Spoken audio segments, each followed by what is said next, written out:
come get me because I am not a lawful citizen. What happens if I have a warrant? They're going to come out and arrest me.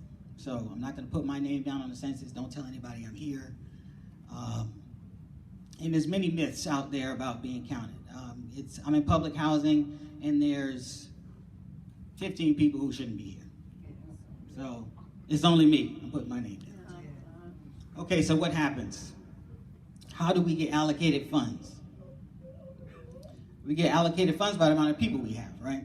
Amen. Amen. Okay, that's pretty simple, right? You got this many people, the federal government says, this is how much money you get. So if we all pretend that we don't have 15 extra people in the house, and we say it's only me, and they say, well, Rhode Island population has 25,000 people, we're going to give them funds for 25,000 people. But guess how many Rhode Islanders there actually are? There's 75,000. And guess how long we get that same amount of money? 10 years. So how far behind are we in 20 years when we're trying to feed 75,000 with $25,000 worth of funds? Those conspiracy theories stop you from putting your name down, okay? I live in public housing. I'm on Section 8. It's me, my 4 kids, my mother, my sister, and my brother. If I put their names down, I'm going to be kicked out of public housing. Therefore, it's just me and my 4 kids. Or my cousin. He's been staying with me for a month, right? He don't get counted, right? He don't stay here. I told him he can't stay here. You've been here a month. You got to go. You're not going on my census paper. He gonna think he lives here if I let him put his name down, right? Guess what? Cousin on the couch for a month gets counted. You know why? He or she uses Rhode Island services in some way or another, don't they? They're not here for, nobody's here for free. There's nothing for free in life. I don't care what people tell you. There's nothing for free. So I'm gonna get through this presentation. I just wanted to give you some history about these myths and how they'll stop you and stop the state of Rhode Island from getting what God has for us, because we can't build better schools. We can't keep our programs like SNAP if we say we only have 25,000 people when we really have 75,000.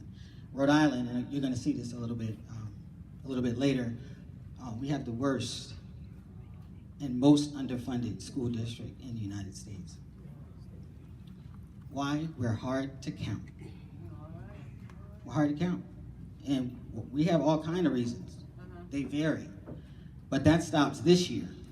Amen. Because once God gives you the knowledge, right?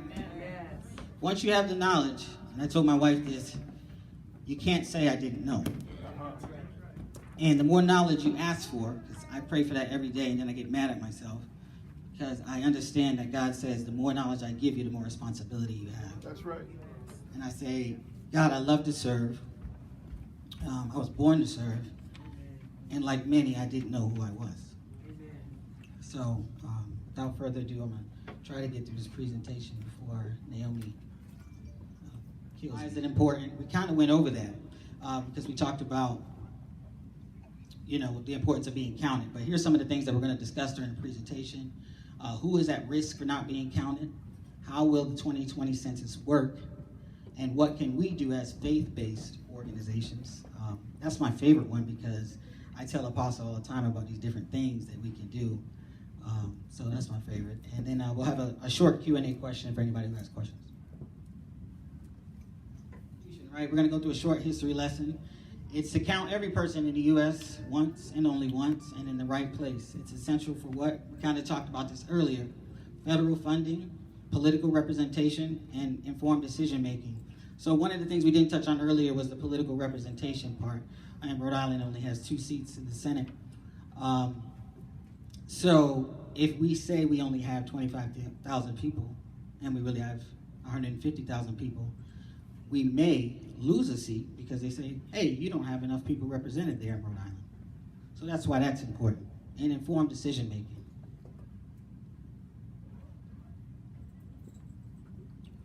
Okay, does the census affect funds for my community? Absolutely. So it's a myth that, you know, being counted doesn't matter. So if you get your slip in the mail, you say, oh, I don't need it. It's just another ad, and you throw it away. It's a trick.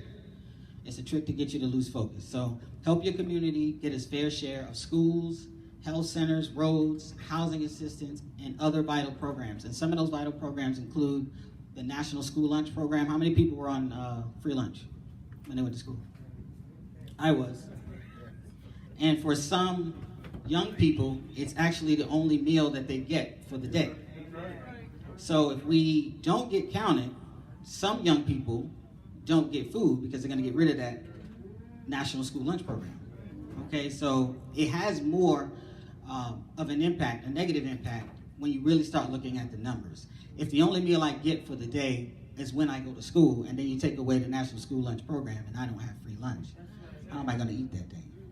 For some kids, that's the only reason they go to school. That's right.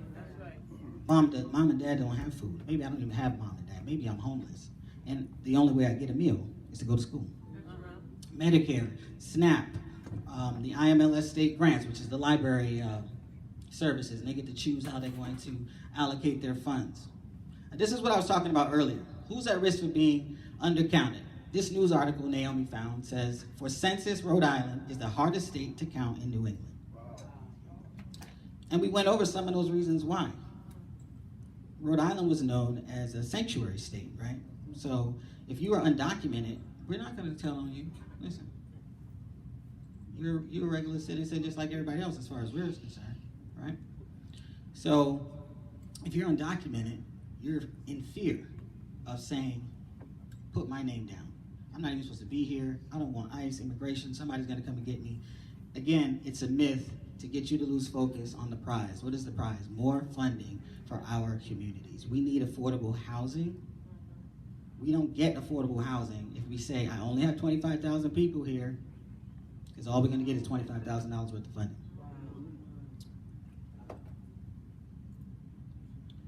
Okay, so who are some of those hard to count populations? Children under 5. Why, when you get the census, if you have an infant, do you think that person shouldn't be counted? That always did boggle my mind. Is the infant not a person? Yes. Please put the baby down. We need funds for the baby. Racial and ethnic minorities. And here's why we're really guilty of this.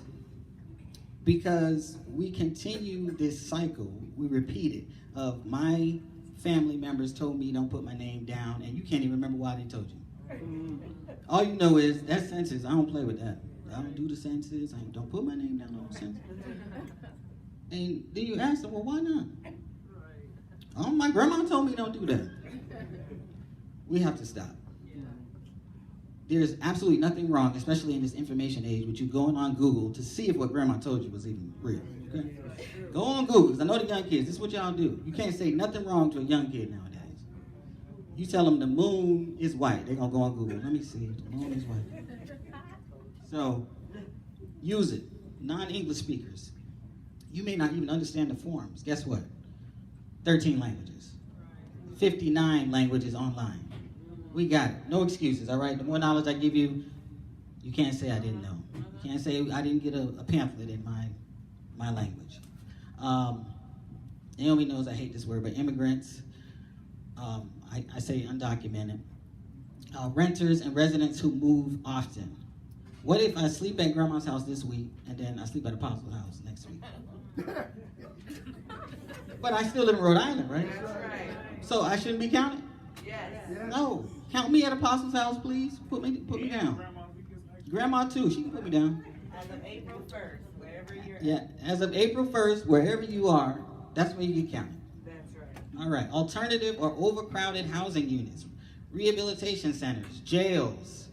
The rehab centers and the group homes tend to be the most impacted here, because some people come to, especially like in Florida, you go to a rehab center there, you may be there for a few months, but you actually live in Boston. And so how do we count those people? What, do we count them in Boston? We count them in Florida. Are they using Florida resources? Yeah. Count them in Florida. All right. Yeah, that's right. Gated communities and public inaccessible multifamily units. Well, the census people can't get into gated community, and the way we treat them, you look out the door, oh, it's the census. Yes, just like that. Persons displaced by natural disasters. Katrina was a big one, right? Yeah. And there's been many others since then. Hurricane Maria, especially Puerto Rico. was really devastated by that. So Puerto Rico is a territory of the United States. I know some of us forget that it's not another country. It's the United States, okay? You're not going out of the country when you go to Puerto Rico. You're just leaving the mainland and going to an island. So, if you were displaced because of a hurricane, and now you are living in Texas after Hurricane Katrina, hard to count. Where do we count you? Your home was destroyed. There's nothing there. It's gone. Do I count you in Texas? Do I count you in Louisiana? Okay? Where you are, starting April 1st in 2020. Person displaced by natural disasters, person experiencing homelessness.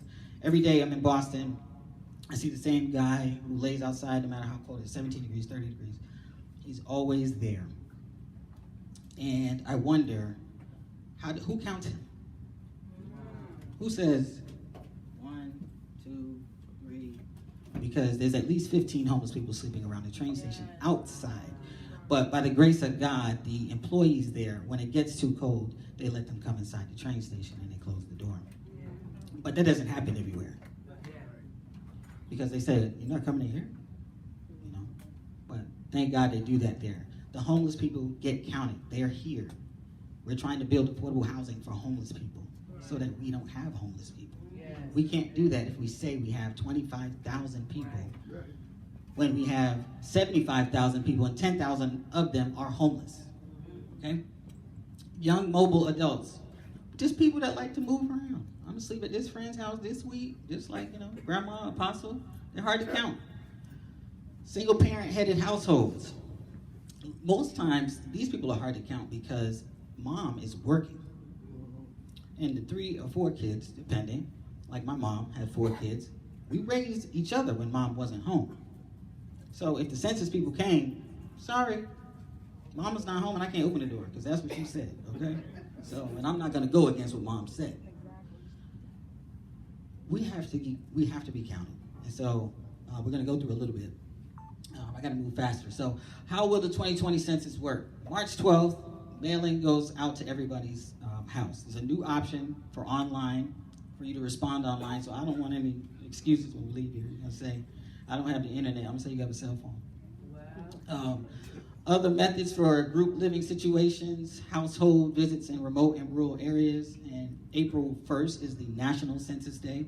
But believe me, you'll be hearing from us prior to then. So how will the census work? Group quarters are going to be counted. What do we mean by group quarters? Nursing homes, group homes, dorms, prisons. We need to count our prisoners. May, in-person visits to the household. If you don't respond, don't think it's over now. I don't want y'all to think that because you didn't respond to that paper. We get up to 12 visits, right, Naomi? We get up to 12? Okay. I'm coming to see you, Mama Paris. I'm coming. 12 times. You see it right there? I got my limit. It's 12. The paper questionnaire is going to be sent to the house if you haven't responded. It's not over now. Online, by phone or mail, smartphone, tablet, computer. It's secure and encrypted. And the big one, what you're going to talk about later, is confidentiality. It's confidential. Don't let people fill your mind with conspiracy theories about if I put my name down on the paper, somebody's going to come and get me because I live in public housing. Okay? It's a conspiracy theory. 13 languages. It takes about 10 minutes to complete the questionnaire. If you don't complete your questionnaire, right? Say you leave off, whatever. I left off some part of my address. Didn't put my apartment number. We're coming to your house. You didn't complete the form. Okay? Come to your house. Toll-free Census Bureau. The hotline also has 13 languages. So you say you don't have the internet because you have a flip phone from 1999. Guess what? You can call the toll-free line. How can people respond? Efforts to reach out to hard count communities, online, phone questionnaires. We just talked about this. There are guides in 59 non-English languages. How many people have a reason now? None, right? We got 59 languages. The Census Bureau plans to hire employees who are familiar with the neighborhoods and who reflect the diversity in those communities. I believe it is $25 an hour now. Yeah. $25 an hour. Listen, I can use $25 an hour. I might get a second job. Census Bureau will partner with trusted voices. Who are the trusted voices? Well, that's us, the church, right? The church and the community. Are we trusted voices? Mm-hmm. Libraries, people who have a neutral mind, who truly just want to serve the community, don't have any other agenda. Okay, so what's new in the 2020 census? Online self-response. There's a household relationship question. What do we mean by that? How is the person related to you to person one? So if I'm person one and then person two, you list that person, and then you get to pick here how that person is related to you. Funny story, and I digress. My grandmother, Goldie Lee Ricketts, I found her name on a census in 1940 or so census. And she was listed under Grover Robinson, and she was 5 years old at the time, so maybe it was 1938. And her name was different. Check this out, her name was different. Her name was not Goldie on the census. Because the lady who took her name, because they had her down as Kathy Lee Robinson, the lady who took her name down said Goldie can't be her name. She looked like a Kathy. Now, if you've seen my grandmother, she don't look like a Kathy. She looks like a Goldie. So just a funny, just crazy story about the census. Back in the day, you just whoever they wanted you to be down there. Okay, so we talked about this earlier. Census responses are confidential. So how can we, faith-based organizations, get involved? How can House of Manna ministries get involved? Well, what we're doing right now, we increase awareness. We talk to our people and tell them the truth about the census. How do we get funding back into our communities? We got to hold people accountable, right? You said you were going to build affordable housing. Mayor, governor, you said we would have more funds for SNAP program. Mayor, senators, governor, you need to show up at those meetings and ask them, hey, I read a news article that said that we were getting more affordable housing. That was like 3 years ago now. Can somebody tell me what's the status? Closed mouths don't get fed, right? If you don't say, I'm hungry, you don't say, what happened to that funding? How come my road, the pothole that's been in the road for the past 5 years, that we threw a Christmas tree in just so we can get you guys to come out and fix it? How come that hasn't been fixed? You've had the funds now for how long? Where did they go? Make them accountable. We can do that by starting right here. Hey, count us all. Nope, we're not going to pretend like we're not here anymore. We don't have any excuses. How else can we help out? We can encourage the residents to respond.